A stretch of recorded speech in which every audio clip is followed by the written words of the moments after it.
What up, hotheads? I'm Henry, and this is Blaze the Roof. This week, we're going to review a sauce named Mama Tere's Aji Criollo. So, this is a product of Ecuador, although it is imported by a different company. This is the closest thing I could find to a South American sauce that I could. So, again, Mama Tere is distributed by Family Food Distributors in Jersey. That's all I could really get out of it, though. It's very corporate. So let's talk a little bit about Ecuador. So this is the first country we've done from South America. We've gotten down to Costa Rica, which is Central America, but never done South America. Ecuador is the largest exporter of bananas. They've used the American dollar as its currency since 2000. They eat guinea pigs as a delicacy. Pretty gross, because those things are kind of cute, right? So voting is mandatory for people between the ages of 18 through 65, because after 65, that's when they kill you. I'm joking, but it's mandatory for people in those ages.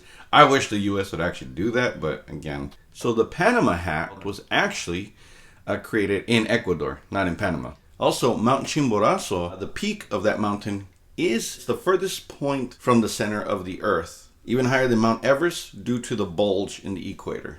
Famous people, so this is a little weird, right? So Mike Judge actually has ties to Ecuador somehow. If you don't know who Mike Judge is, we'll get up from under the rock you're under. He was the creator of Beavis and Butthead, the creator of Office Space, of Idiocracy, of Silicon Valley. I mean, just a brilliant comedic mind, right? Christina Aguilera has roots. Her father is Ecuadorian. And rapper, singer Gerardo, I can't think of this dude without laughing. He was the Rico Suave guy. Fun times. Let's look at the packaging now. So this just looks like a regular sauce. I mean, there's nothing that really stands out too much from it. It looks like a very corporate run-of-the-mill sauce, right? Mama Tere has got a nice clean label. Got red, orange, and yellow. Orange and yellow being the predominant colors. And then you got the Mama Tere in the wrapping there. So, and I guess that's Mama Tere there. And it says it's established in 2004. Now let's look at the ingredients. The ingredients include red pepper, onion, tamarillo, which is a tree tomato, water, vinegar, tomato paste, salt, sugar, garlic, xanthan gum, and sodium benzoate. So out of all the ingredients we talked about there, we've done types of sugar, but I want to actually talk about like the regular white sugar that's typically used in households, right? So sugar is actually once considered a spice. It's not a spice, right? Obviously it's a sweetener, it's a sugar. And only the wealthy could afford it. European royalty used to actually make giant sugar sculptures called subtleties. There's nothing very subtle about that, right? Sugarcane was actually domesticated in 8000 BCE, right? Too much sugar can affect skin elasticity. If you want to stay nice and tight and not wrinkle up, lay off the sugar, right? Plus, it's also got a ton of other things that are bad for you. Now, you do need sugar to live, but again, within moderation. Another interesting tidbit, dogs actually have a sweet tooth, whereas cats do not, which is more proof that cats are evil. And sugar is addictive.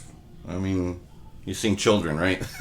So it is addictive, and a sudden withdrawal basically causes pain, nausea, and flu-like symptoms. So it's practically a drug. Before we get any further, though, let's hear from this week's sponsor. For areas of fertility, sperm banks are awfully sterile and austere environments. We here at Seminole Bank decided to jizz things I mean jazz things up with a more vibrant interior decor. Our sperm bank is forward-thinking, evinced by our addition of drive-through deposits. Just grab one of the cups, add the material, fill out the label, and put the deposit in the vacuum tube. Locate it right next to Put a Load in Me laundromat. Seminole Bank. Get a load of him.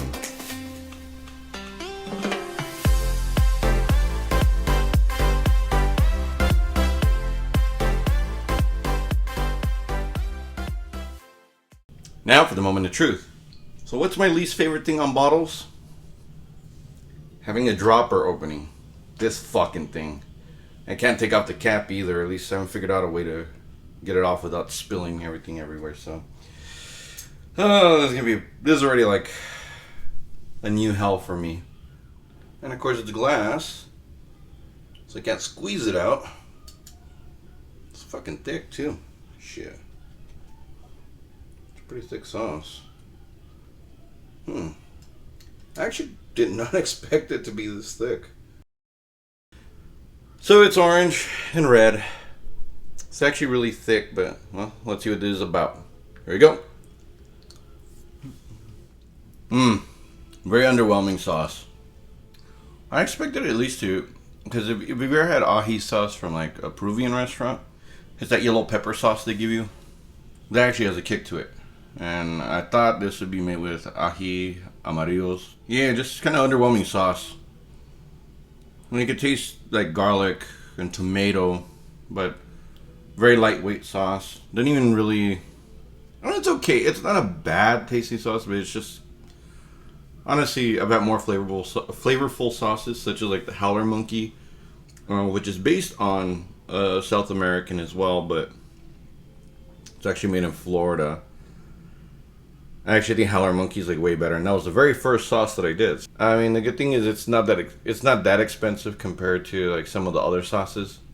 But honestly, you know, Mexican sauces like Cholula or Valentina are a lot better than this. So, and there's even one, I forgot the name of it. I think it's called Sabor Mexico as well. It's an orange sauce. It's a habanero sauce. That one actually has a really good kick to it.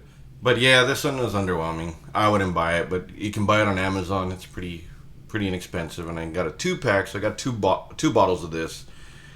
And now I have no idea what I'm going to do with it. So next week, we're going to be reviewing a sauce, an African-inspired sauce, from the Kalahari Pepper Company named Angry Rhino Extra Hot. Until then, I'm Henry, and remember, spice up your life. Take care.